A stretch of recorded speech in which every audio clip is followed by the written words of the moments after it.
Picture a girl in the long skirts of the 19th century, burning to death in her tower. Go back.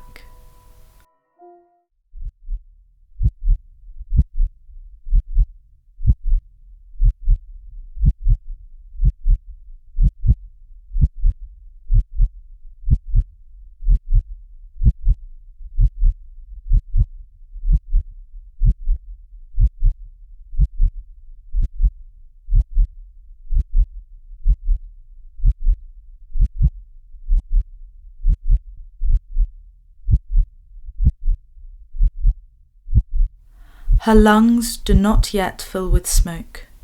No scream has rung out in the night.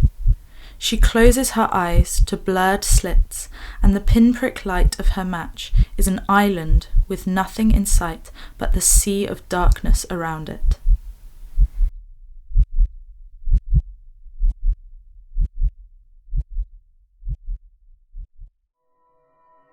It is July 1857, and Queen Victoria lays the first stone of the would-be patriotic asylum that bears her name.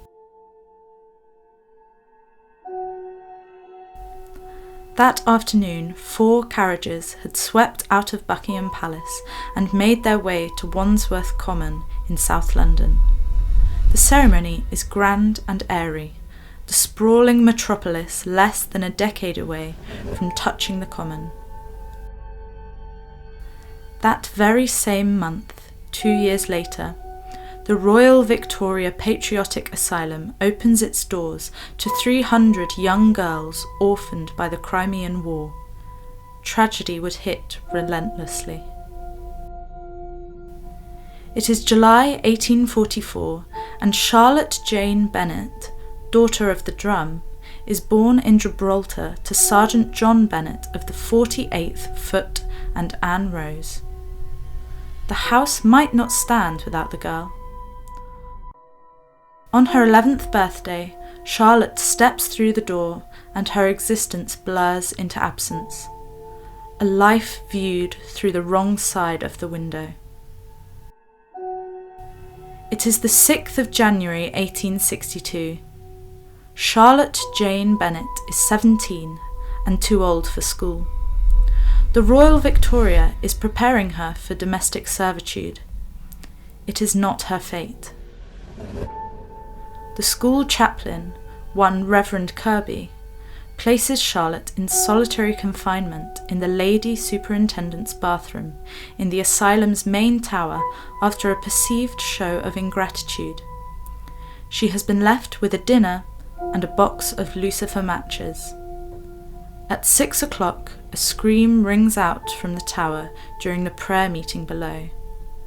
The orphan stands petrified. At 8 o'clock, Charlotte is found dead and alone in the cold, in the dark. The case of the girl Bennett does not rock Victorian society. There is an editorial in the Times and a question in the House of Commons. Charlotte fades soon after. 100 years away, in the entrance hall of the Royal Victoria Patriotic Building, which no longer promises asylum, resides a plaque informing guests of this untimely end. The girl ghost still roams this hallowed and historic ground, it says. It is the 10th of January 1862, and an inquest reveals no wrongdoing. Charlotte's clothes had caught fire. The next day, she is buried in the churchyard of All Saints' Church on Wandsworth High Street, and Reverend Kirby presides over the modest funeral. There is no family left to attend. In a subsequent expansion of All Saints' Church, Charlotte's grave is swallowed by progress. There are old-time tales of young women embedded in walls to make a place holy, to ensure it withstands the test of time. The act of construction is always a ritual, a labyrinth, a funeral, a haunting. Had Charlotte unwittingly served the role that was to be her fate? Had the building taken away her light?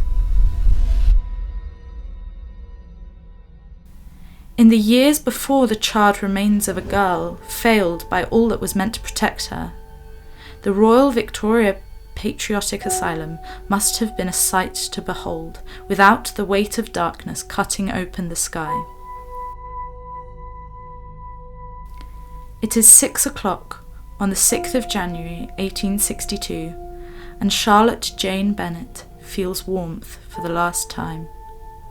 Her lungs fill with smoke. A burst of agony escapes her mouth. On the outside, the prayer meeting proceeds unaided. The tower seems cramped and confining. On the inside, it must strike Charlotte as a terrible infinity.